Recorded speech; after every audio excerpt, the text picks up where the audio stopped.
Ladies and gentlemen, it has been an exceptionally busy week this week for video game news, and on top of all of that, actually, right when I'm done recording this video, I'm going to be leaving the Great White North, aka Canada, aka the place where a man dressed up like a dog to take his dog for a walk and went absolutely viral, which, by the way, I think is one of the greatest things anyone has ever done. But I'm going to be leaving here to go to Call of Duty Next, the big event that happens every single year to reveal the new Call of Duty game, what's going to be inside of there. And we're going to be covering it here as well on TWR. So make sure you're subscribed, make sure you have notifications on to stay up to date on all of the video game news. So for example, you may notice last week we talked about it. Skate was released, or at least early access released. And there was mixed reviews behind it. Last week it was sitting at about a 50% on Steam, and this week it's up to 66% positive on Steam. And on top of that, the player count peaked once again at around 130,000 players this week. Now, one of the reasons why some people don't like this game is they feel as though it's not quite as down to earth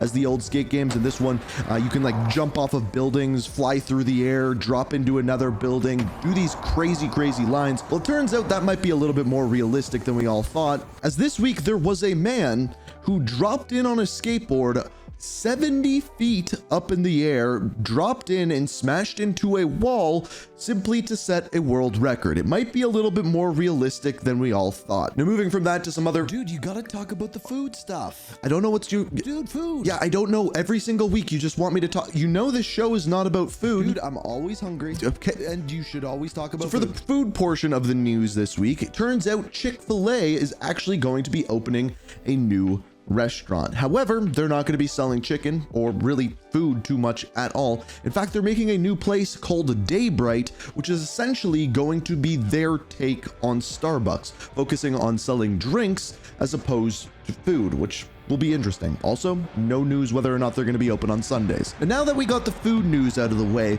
we can now dive into the rest of the show. Welcome to the Weekly Reload.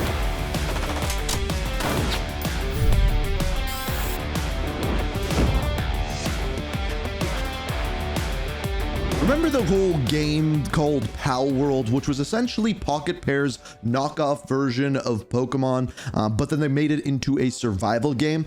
Well, yeah, they're doing the same thing to Nintendo again, but they're taking Pokemon and making a cozy game where you take those pals, sorry, not Pokemon, and put them on a farm and kind of have this like farm slash town. They're making a Stardew Valley slash Animal Crossing version of Pokemon. No, you didn't hear me wrong. It wasn't good enough to just rip off Pokemon. Now we got to do the same thing for Animal Crossing. Now, the game is called Pal Farm, and if you've liked the games like Harvest Moon or Animal Crossing or Stardew Valley, and you thought Pokemon would make it better, well, now here we go. Which honestly, it's probably gonna go gangbusters. Now, do you remember last week how we were talking about the price increase for Xbox, all of the consoles be costing more in the United States? Well, this week they announced their ROG Ally and ROG Ally X handheld consoles price. And lo and behold, they're not cheap, sitting at $600 and $1,000 respectively. These are expensive. Now, more expensive than your traditional console, but people are kind of backing it up by saying, well, if you buy one of these, you can take everything that you play on console and everything that you play on PC and kind of play it all in one place, even though some games will not work effectively on it. It's going to be interesting to see how these things sell. I think it's a good idea, but a $1,000 price tag on this thing is pretty steep. Now, do you remember the whole Borderlands 4 thing that was going on when the game launched? It wasn't really running up to snuff, specifically on PC, and then Randy Pitchford blamed everyone else but the people who developed the game, saying that our hardware wasn't good enough, had the whole crash out. Well, they put out an update, the game was seemingly running a little bit better, people were enjoying the game. Well, lo and behold, there is more drama.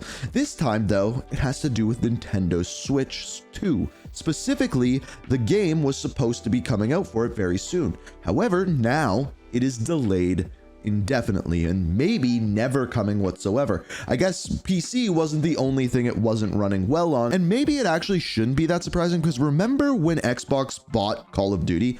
Well, they announced at that time that Call of Duty was supposed to be also coming to Nintendo Switch, but that hasn't happened yet, and it's been a couple of years since then, and there's no news of it happening this year, or no news next year, at least as of yet. So I'm wondering how much more difficult it is to develop a game for the Nintendo Switch, and maybe we'll be seeing seeing more and more of this as time goes on, but I'm not 100% sure. But the one thing I do know is Borderlands isn't, at least as for now. Now, moving into the Call of Duty side of things, we're gonna have much more news on Call of Duty this week with Call of Duty Next going on, but this week was big. They revealed their multiplayer, showing off the trailer with kind of the biggest focus once they put out a blog post being on their types of progression as well as unlockables that they're gonna have, going back more to the method of Modern Warfare 3, where every single week they added new challenges where you can unlock game-changing items, whether that be score streaks, attachments, or other weapons. And then on top of that, a couple days later, we got the zombies reveal. And if I'm going to be just completely honest with you, this looks to be probably what most people are going to be diving into at the launch of the game. The map is basically a remake of Transit with 8 different areas and a wonder vehicle that you can travel from each. It is dark, it is gritty, and on top of that, they're introducing a mode called Cursed, which is essentially classic zombies, where you start with a pistol, the scoring system is different, and it's going to have its own Easter eggs as well as the main Easter egg on top of the main game, which I think is an incredible thing that they're doing. Now, you may be wondering what's going on with Warzone. To be quite honest, no one really knows. However, when they were teasing Call of Duty Next, the map that they showed for 4 days away for Warzone was Verdansk, so we might not be getting any changes at all. Now, we can't talk about Call of Duty without talking about Battlefield. We also got an announcement from Battlefield this week, and that is the campaign trailer. Now, the trailer looks really, really good, but on top of this, they also allowed some people in the community to go ahead and play the campaign.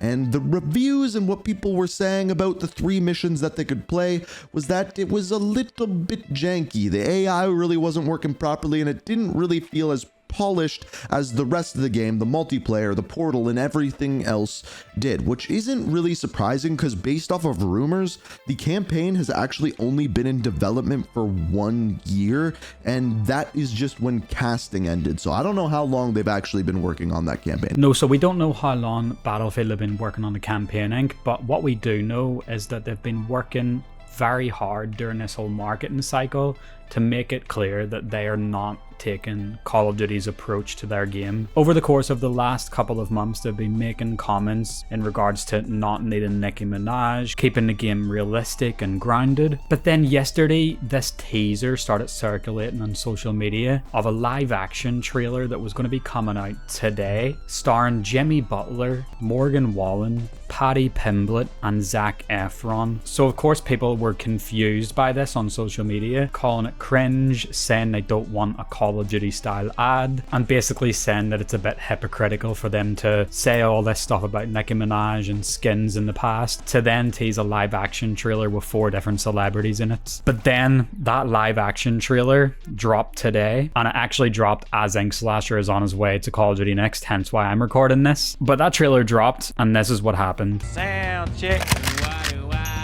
Okay, boys, we're here to do one thing. One thing. Who was that? Doesn't matter. Let's move. So yeah, Battlefield basically released a diss trailer on Call of Duty.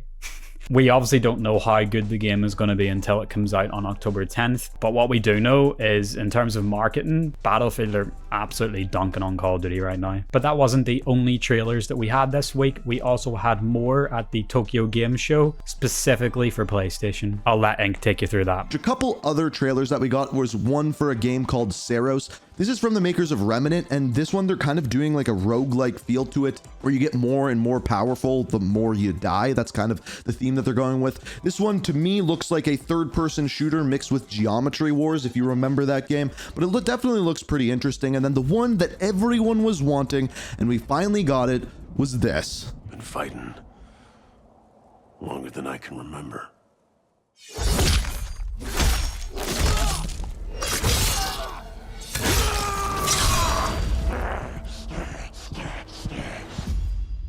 So yes, we finally got the trailer for Wolverine that everyone was asking about. And yeah, it's pretty badass. They didn't hold back. They went super gory with it, super bloody. And this one, we're not going to be getting our hands on this year, of course. And it probably won't be till the end of the year next year if it doesn't get delayed. Now, Xbox also had its game showcase. And really, there was nothing there. They were trying to sell themselves to the Japanese audience, so they were going with a lot of Japanese created games, but the one that was really interesting, and it actually got leaked by the studio about 12 hours before the showcase, and that is Forza Horizon 6. It is coming out next year, and it is going to take place in Japan. And I'm not gonna lie, it looks pretty nice. And if you're a Forza fan, this is definitely one you're gonna want to keep your eye on. Speaking of keeping your eyes on things, check this out.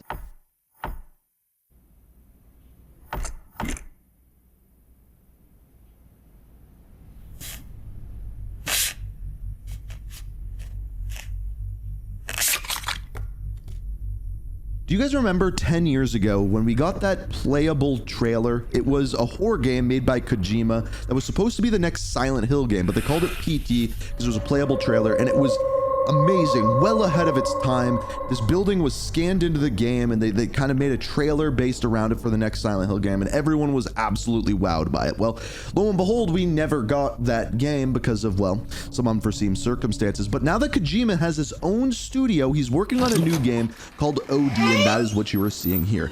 It looks just like PT. We don't know what the gameplay as of yet is going to look like, but if you could make PT 10 years ago, I can only imagine how terrifying this one's going to be. Now, speaking of Silent Hill, this week, one of the games that came out was Silent Hill F. It is currently sitting at about an 87% on OpenCritic, and I would say that's about right. I think the story could have been a little bit better, and maybe the fighting sequences could have been a little bit tighter, but all in all, they tell a pretty decent story put together with some pretty scary scenes, as well as, in my opinion, some pretty good puzzles, and that's just another Silent Hill game.